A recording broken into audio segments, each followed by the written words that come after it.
Hi, this is Kevin Thomas. Welcome back to the At Home Film Festival. This week we're going to do a week of Broadway musical movies. Now, if you've been with me the whole time, I started this festival right when Broadway shut down because I love Broadway musicals, touring musicals, fan of musicals. So this week I'm going to do 7 musicals that I hate.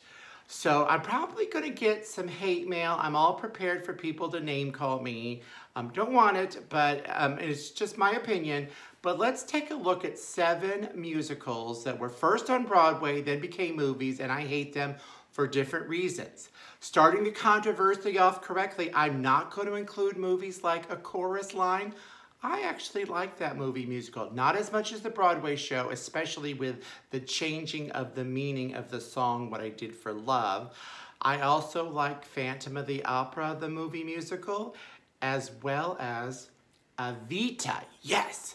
But let's look at 7 movie musicals that I hate. You ready? Let's go. The first Broadway musical that I'm not a fan of is Carousel. That's going to shock many people because it got great reviews. And you know what? There's nothing really wrong with this show. I just don't like it. I don't like a show where there's one of the big songs is June is busting out all over. Doesn't appeal to me. Yet it does have 2 really good songs. If I Loved You and You'll Never Walk Alone. I just was never won over by this musical. I don't even care that on Broadway revival once it had Audra McDonald. Yes, I saw it with Audra McDonald, and I still was not a fan of the show. So I don't even want to blame the show. I just want to say that Carousel, the musical, whether it's from the movie or on Broadway or a regional production, on tour, it just didn't get me. So, sorry Carousel, you're not my cup of tea. Then we have Man of La Mancha. Man of La Mancha, I love this show on Broadway. I've really good songs, but the movie had a little trouble because first of all, it had 3 directors. They kept getting fired. So first it was a musical directed by the guy that did the Broadway musical. Then he got fired because he didn't know how to budget. Then it was being directed by someone that did not want to make it a musical, so he fired the cast, including, I think they were going to have Richard Kiley, who did it on Broadway. They just got actors who acted well, like Peter O'Toole is an amazing actor, but they weren't going to have the songs. But then they decided, oh my God, we better make it a musical. The fans are going to get mad. So it's hodgepodgey, and therefore it's got Peter O'Toole being lip-syncing by somebody else's voice. And although Sophia Loren sings adequately and James Coco does some singing, they're not singing actors. So this movie represents all those bad movies that had to have a ghost singer instead of just having a singer who could sing and act. Oh, poor Oliver, or should I say Oliver, because it has an exclamation mark at the end, or Oliver!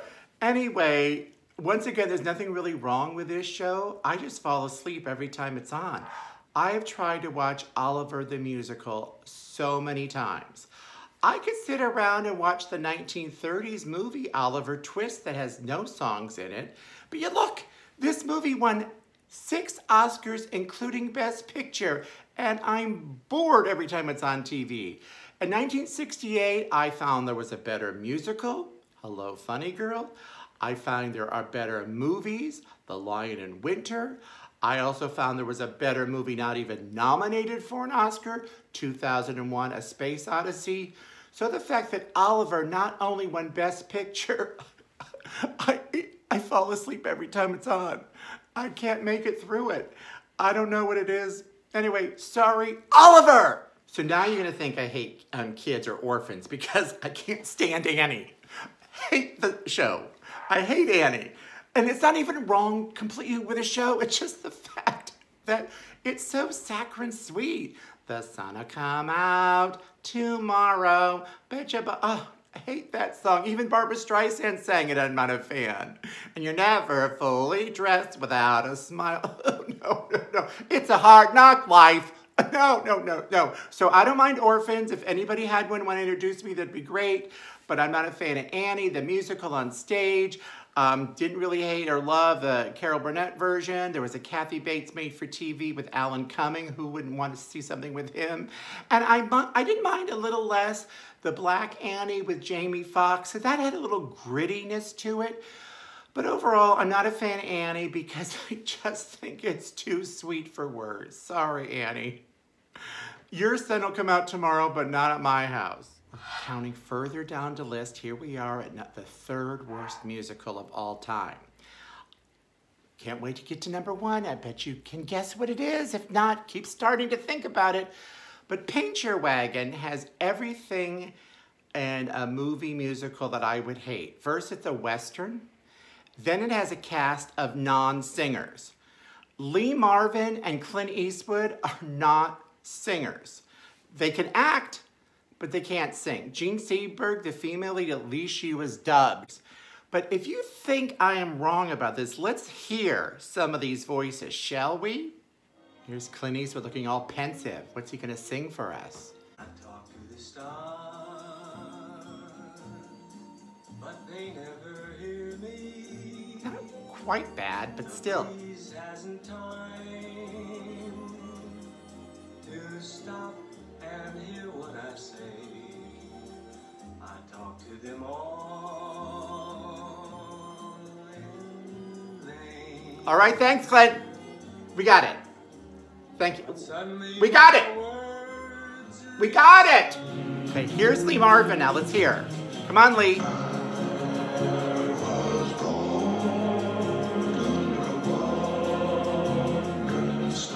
That chorus is so loud you could barely hear him.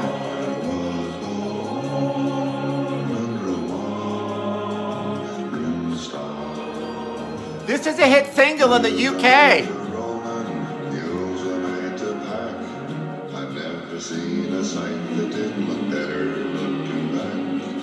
I was born under a wandering star. Would you pay money for this? I don't think so. All right.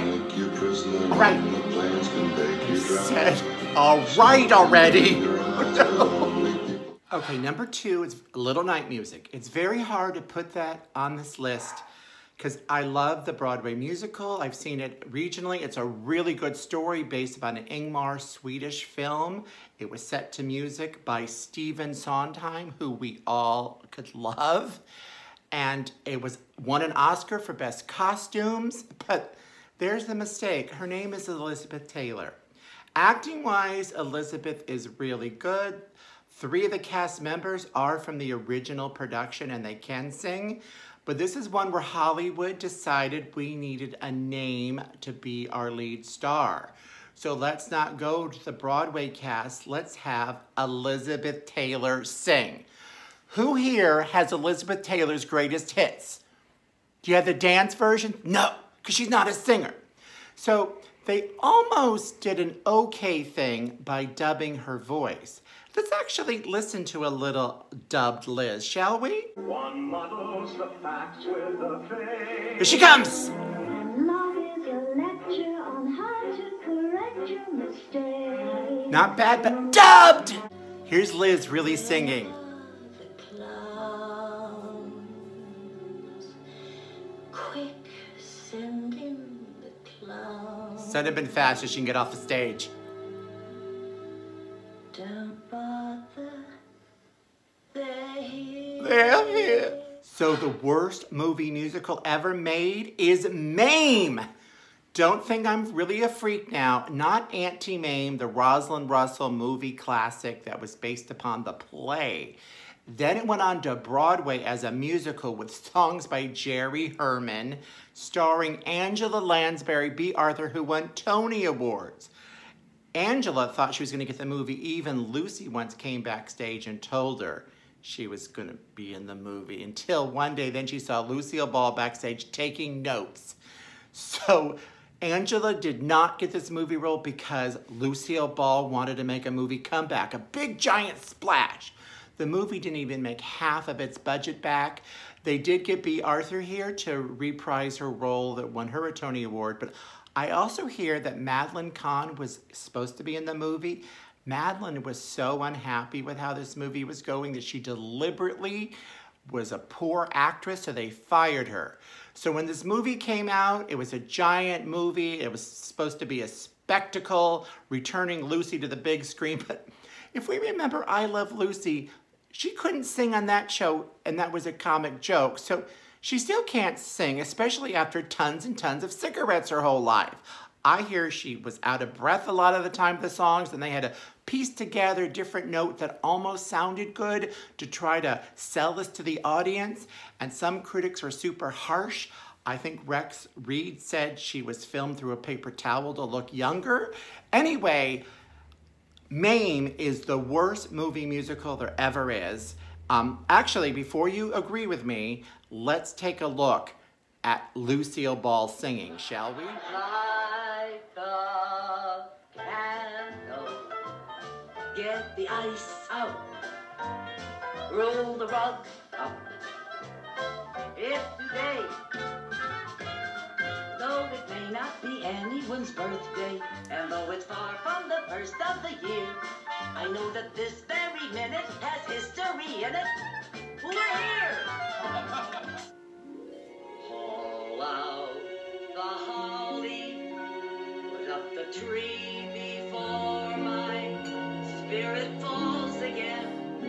Fill up the stockings, we may be rushing things, but deck the halls again now. For we need a little Christmas right this very minute.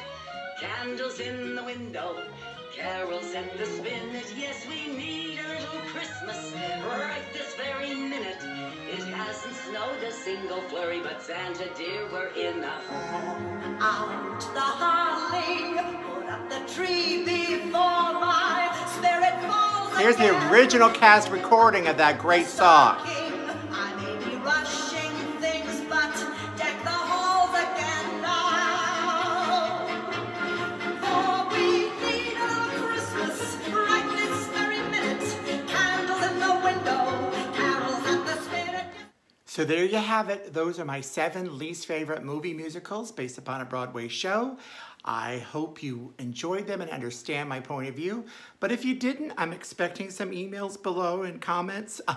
Please don't be so mean, but we all have an opinion. That's why we can all vote. If you subscribe and click notifications, you'll learn in advance. In the meantime, now let's watch one maybe others hated, but I enjoyed, like Phantom of the Opera. See you next week. Bye-bye.